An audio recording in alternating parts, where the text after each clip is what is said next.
မင်္ဂလာပေါင်းနဲ့ပြည်စုံကြပါစေမြန်မာဂေဇက်သတင်းဌာနကကျွန်တော်နိုင်ဆိုးအောင်ပါအကြမ်းဖက်အဖွဲ့တွေယာယီစိုးမိုးထားတဲ့ကလေးဝယာကြီးမုံရွာလမ်းပိုင်းကိုတက်မတော်ကတလကျော်ထိုးစစ်ဆင်ပြီးပြန်လည်သိမ်းပိုက်တဲ့သတင်းဖြစ်ပါတယ်အကြမ်းဖက်သမားတွေယာယီစိုးမိုးထားတဲ့မြန်မာအိန္ဒိယနှစ်နိုင်ငံကုန်စည်စီးဆင်းမှုအတွက်အလွန်အရေးပါတဲ့နယ်စပ်ကုန်သွယ်ရေးလမ်းကြောင်းတစ်ခုဖြစ်တဲ့တမူးကလေးလမ်းကြောင်းမှတဆင့်ကလေးဝမုံရွာတို့ဖြတ်ပြီးမြန်မာနိုင်ငံအလဲပိုင်းမန္တလေးအမြို့ထိကုန်သွယ်မှုပြုလုပ်နိုင်တဲ့ကလေးဝယာကြီးမုံရွာလမ်းပိုင်းကိုပြန်လည်ထိန်းချုပ်ဖွင့်လှစ်နိုင်ရေးအတွက်ဇွန်လ2ရက်နေ့ကစပြီးတပ်မတော်ကထိုးစစ်ဆင်ခဲ့တာဖြစ်ပါတယ်။ရင်းတို့ထိုးစစ်ဆင်ရမှာဇွန်လ2ရက်နေ့မှ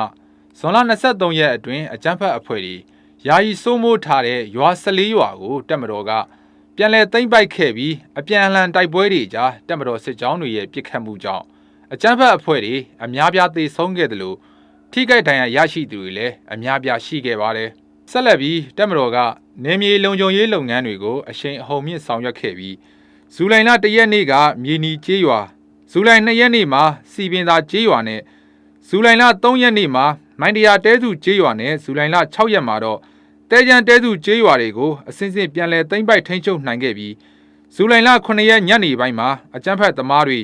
ယာယီစိုးမိုးထားတဲ့ကလေးဝယာကြီးမုံရွာဆက်သွယ်ရေးလမ်းကြောင်းတစ်ခုလုံးကိုတပ်မတော်ကပြန်လည်ထိန်းချုပ်နိုင်ခဲ့ပါတယ်။အဲဒါကြောင့်ကလေးဝကလေးဖလန်းဟာခါထက်တလန်နဲ့ကလေးဝကလေးတီးတိမ်တွန်းဆန်ကြည်ခါနဲ့ကလေးဝမုံရွာမြင်းမှုစကိုင်းမန္တလေးကိုဆက်သွယ်သွားလာနိုင်ပြီဖြစ်ပြီး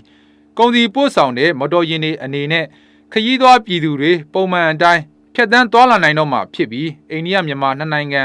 ကုန်စည်စီးဆင်းမှုနဲ့ဒေသတွင်းကုန်စည်ပို့ဆောင်မှုတွေမှာ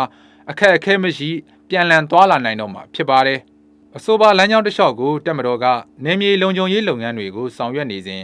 တပ်မတော်စစ်ကြောင်းတွေနဲ့အကြမ်းဖက်အဖွဲ့တွေကြားထိတွေ့တိုက်ပွဲတွေဖြစ်ပွားခဲ့ပြီးတပ်မတော်စစ်ကြောင်းတွေရဲ့ပစ်ခတ်မှုကြောင့်အကြမ်းဖက်အဖွဲ့တွေအများအပြားထိခိုက်ဒေဆုံးခဲ့ပါတယ်။ဒါအပြင်၎င်းတို့ထံကလက်နက်ခဲယမ်းတွေနဲ့ဆက်ဆက်ပစ္စည်းတွေကိုလည်းတပ်မတော်ကသိမ်းပိုက်ရရှိခဲ့ပါတယ်။မြန်မာအိန္ဒိယနှစ်နိုင်ငံကုန်စည်စီးဆင်းမှုနဲ့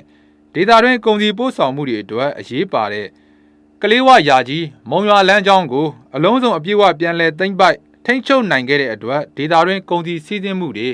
လျင်မြန်ချောမွေ့စွာပို့ဆောင်နိုင်တော့မှာဖြစ်ပါတယ်။ဒီလမ်းမကြီးကိုမိကိုအားထားနေရတဲ့နေမြေဒေသတွေလည်းပုံမဖွံ့ဖြိုးတိုးတက်လာမဲ့အပြင်ကလေးမုံရွာလမ်းခရီးကိုလည်းအချိန်တိုအတွင်းရောက်ရှိနိုင်တော့မှာဖြစ်ပါတယ်။ဒါအပြင်ဒေသခံပြည်သူတွေအနေနဲ့လုံခြုံအေးချမ်းတဲ့ဘဝတွေကိုပြန်လည်ပိုင်ဆိုင်နိုင်တော့မှာဖြစ်ပြီး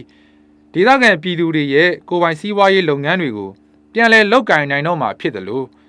ကျောင်းနေအရွယ်ကလေးတွေရဲ့ပညာရေးကဏ္ဍဒေသခံပြည်သူတွေရဲ့ကျန်းမာရေးစောင့်ရှောက်မှုကဏ္ဍနဲ့လူမှုစီးပွားဘဝတွေဖွံ့ဖြိုးတိုးတက်ရေးကဏ္ဍတွေကိုပြန်လည်ဖော်ဆောင်နိုင်တော့မှာဖြစ်ပါတယ်။တပ်မတော်ကအဆိုပါလမ်းကြောင်းတစ်လျှောက်နဲ့ကြီးရွာတွေမှာအကြမ်းဖက်အဖွဲ့တွေထောင်ထားတဲ့မိုင်းတွေကိုဖယ်ရှားရှင်းလင်းပေးခြင်းလမ်းမိုင်းအတွင်းအကြမ်းဖက်အဖွဲ့တွေဖျက်ဆီးခဲ့တဲ့လန်ဒရာနေရာတွေအားလုံးကိုလည်းပုံမှန်အတိုင်းဖြစ်အောင်လှုပ်ဆောင်ပေးနေပြီးဒေသခံပြည်သူတွေစိတ်အေးချမ်းသာစွာသွာလာနေထိုင်စားတောက်နိုင်ရေးအတွက်လိုအပ်တဲ့နေမြေလုံခြုံရေးလုပ်ငန်းတွေကိုတပ်မတော်ကဆက်လက်ဆောင်ရွက်ပေးနေပါတယ်။သတင်းကြည့်ရှုပေးခဲ့ကြသူအားလုံးစိတ်ချမ်းသာကိုယ်ကျန်းမာရှိကြပါစေ။မြန်မာဂေဇက်ရဲ့သတင်းတွေကို TikTok, YouTube, Telegram, Facebook တို့မှာဝင်ရောက်ကြည့်ရှုနိုင်ပါတယ်။အားလုံးကိုကျေးဇူးတင်ပါတယ်ခင်ဗျာ။